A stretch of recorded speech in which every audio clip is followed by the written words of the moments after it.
Hello everyone and welcome back to Make Your Mind. This is actually a quick comparison video of two sculptures, one that I did recently and one that I did a couple weeks back. If you want to see those, I'm going to leave cards right up here on the top right. So when you see those pop up, you can click on those individual videos, and if you see those, well, that'll probably end up spoiling what these sculptures are going to be, but who cares? I think that's going to be fun regardless, but the two creatures that are very similar and yet are almost completely different. The two creatures that I wanted to show that I made. This is the one I made a few weeks back. This was the sea dragon Leviathan. I made this. God, this thing looks so cool. Look at the armor plating down there at the bottom. I've kept the sculpture intact this whole time, ever since I've had it. Once I made it, I keep these for as long as I can. Hopefully I don't have to use the clay for anything, but I take plenty of pictures and photos of these. This is all wax-based clay, but in the future I'm going to make these, and I'm going to have these a little bit more permanent. I'll make these out of that Sculpey crafty clay that I reviewed not too long ago, which I'll leave a card up there for that video, for the Sculpey review, if you ever want to do any oven baking clay. It's really good stuff. But here's the sea dragon. And as you can see, it has these long tentacles, including the one in the middle that is just slightly longer than the rest of them.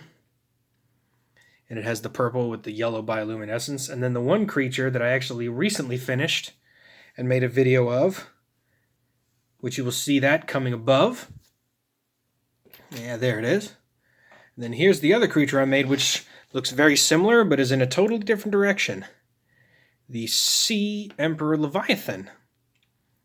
Look at that. It's got the same sort of body style. You know, these got the hands with the claws and the flippers, whereas these have these long sort of flippers right here. The armor plating, though, definitely looks like the Sea Emperor, but... Oh, whoops. Hold on. Put that back where it's supposed to go. Yeah, it's wax-based clay. You got to work with it. It's not perfect. But yeah, look at all the scales and everything I did right there. But it's amazing to see both of these creatures now that I've made the Sea Emperor. It's interesting to see the Sea Emperor and the Sea Dragon together.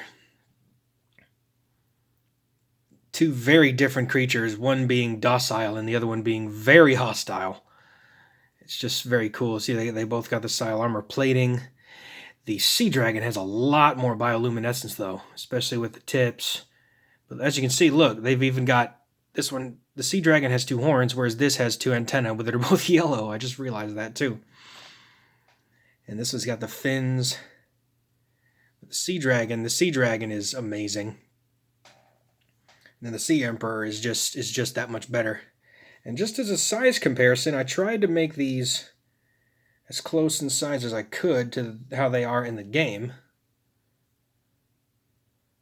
So here's the Sea Emperor, way down here.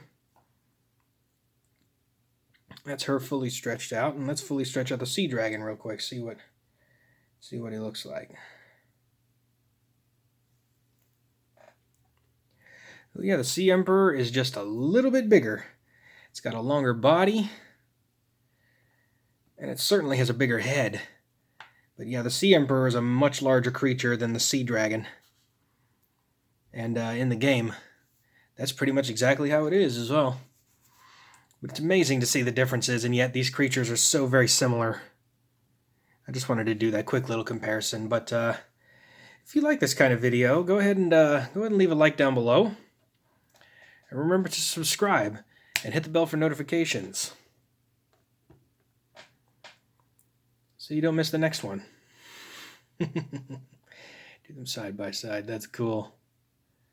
So with that, thank you so much for watching this video, and we will see you on the next one.